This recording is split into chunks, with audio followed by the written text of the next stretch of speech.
katiits, na successful natin ang black cement mga katiits. Naubos na natin sa pagbakbak. Sa likod niya mga katiits, ito ang kulay niya mga katiits. Brown chocolate siya mga katiits ang kulay niya.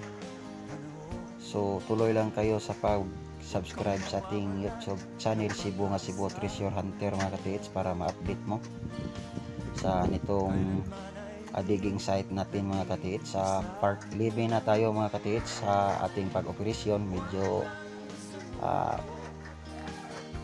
taas-taas na ang ating pag-operasyon dito mga katiits sa ating digging site.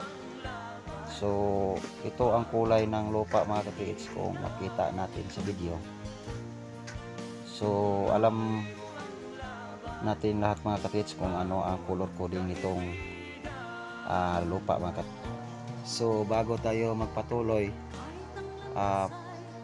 mag shout out muna tayo mga katiits. So shout out ni katiits Imar John Ending. Salamat sa panood bro. Happy hunting ngayong araw.